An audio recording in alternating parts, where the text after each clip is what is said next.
la CAP appelle le secteur à la mobilisation pour faire face aux monstres. C'est ça le titre. La coordination des associations de presse constate, pour s'en émouvoir, les assauts répétés que le secteur des médias subit depuis mai 2024 et ces agressions en série qui portent les empreintes d'un gouvernement et de ses démembrements ont atteint un seuil culminant. En effet, après une asphyxie financière de plus de 10 mois, le ministère de la Communication, des Télécommunications et du Numérique a décidé de passer à la vitesse supérieure, avec à la clé la publication de son arrêté du 22 avril 11-059, doublé d'une assignation à la direction de surveillance du territoire portant cessation immédiate d'activité des entreprises de presse déclarées non conformes au code de la presse. Le tout teinté d'une prétendue régulation du secteur. Pour le moment, une vingtaine ou une trentaine de responsables des médias ont été convoqués dans les locaux de la DST pour se voir délivrer la dite assignation, et dans les prochaines heures, d'autres vont suivre parce que plus de 200 voire 300 médias devraient être concernés par la mesure.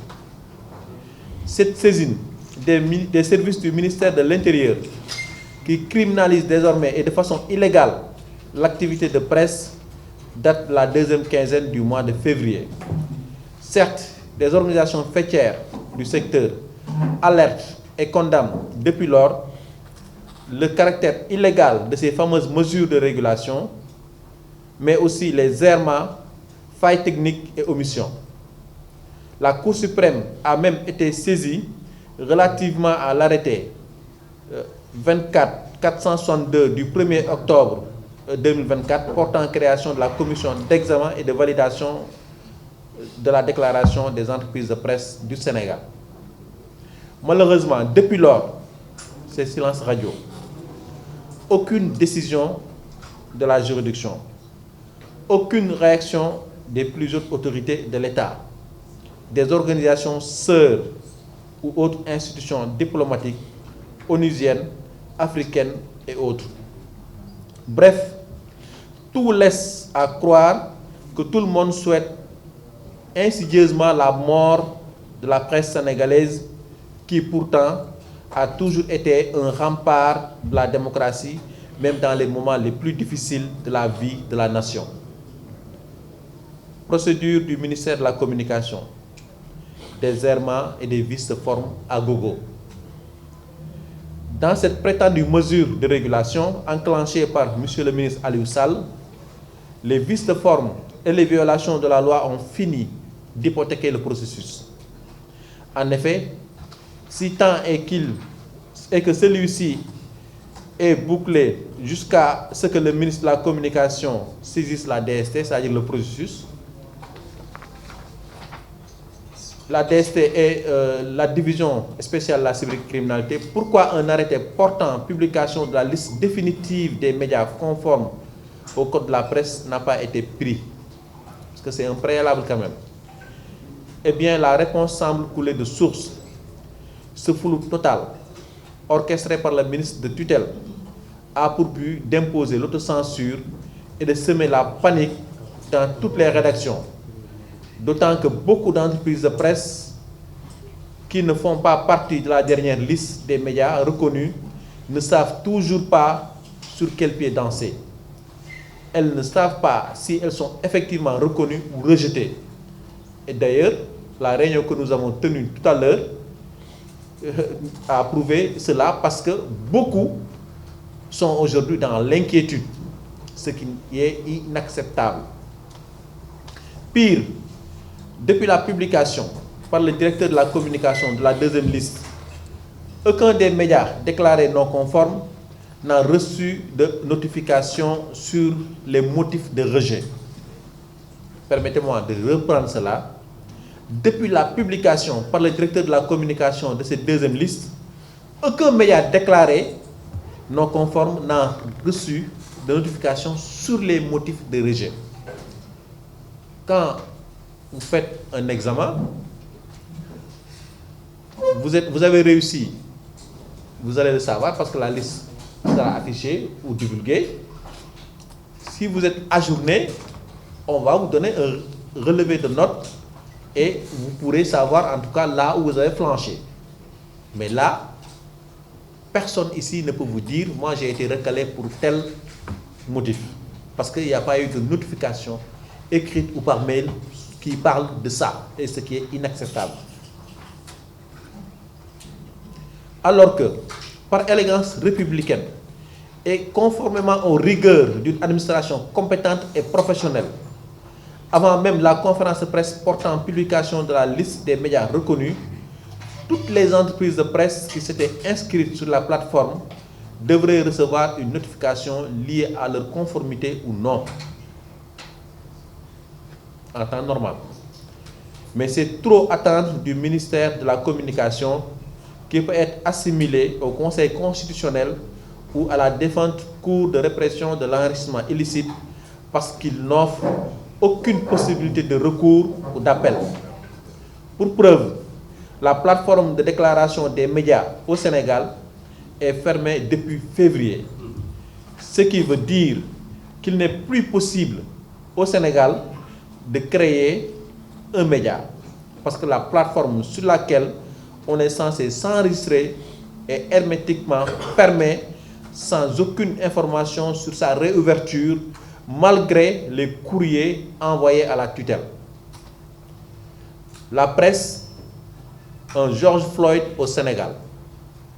La presse sénégalaise aujourd'hui ressemble à un George Floyd. George Floyd, vous le savez tous, c'est un citoyen américain, un noir, qui a été battu à mort par des policiers et l'un avait cogné en tout cas son genou sur son cou jusqu'à ce qu'il perde la vie. Et donc aujourd'hui la presse sénégalaise c'est comme un George Floyd. La presse sénégalaise aujourd'hui est comme un George Floyd étouffé par les institutions censées la protéger. L'État censé garantir sa liberté et sa sécurité la matraque, l'empêche de respirer et l'étouffe lentement par des mesures injustifiées. Et parmi ces mesures, la circulaire du Premier ministre en mai 2024 qui a conduit à la rupture unilatérale des contrats avec des entreprises publiques et parapubliques.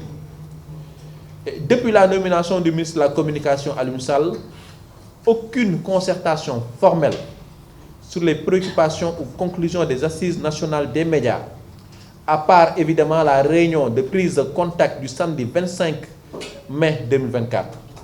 Et au lieu de dialoguer de manière constructive avec le patronat et les autres acteurs du secteur, le ministère se livre à des actions qui semblent plus destinées à fragiliser davantage les médias qu'à les soutenir. En effet, le fonds d'appui et de développement de la presse est bloqué depuis l'arrivée au pouvoir du président Bassirou Diomaye Faye. En conséquence, les missions attendues de certains organes de régulation et d'autorégulation comme le CORED et la carte nationale et la commission de la carte nationale de presse sont plombées. Les cartes nationales de presse ne sont plus éditées depuis février 2024.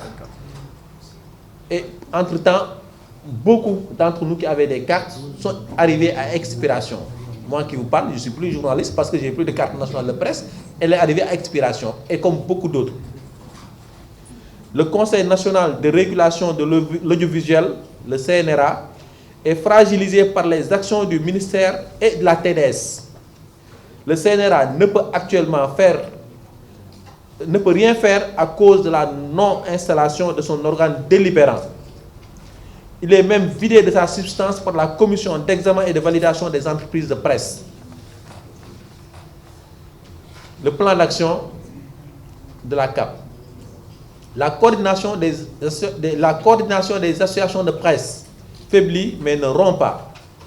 En estimant que les journalistes, techniciens et acteurs des médias ne peuvent plus rester les bras croisés face à ces nombreux assauts injustifiés du pouvoir, elle appelle tous les membres des différentes organisations à se mobiliser pour faire face à ces multiples forfaitures. un formulaire est lancé à partir d'aujourd'hui pour répertorier toutes les entreprises de presse déclarées non conformes, les accompagner avec des avocats, et tous les responsables des médias sont appelés à déposer individuellement le même jour un recours devant la chambre administrative de la Cour suprême.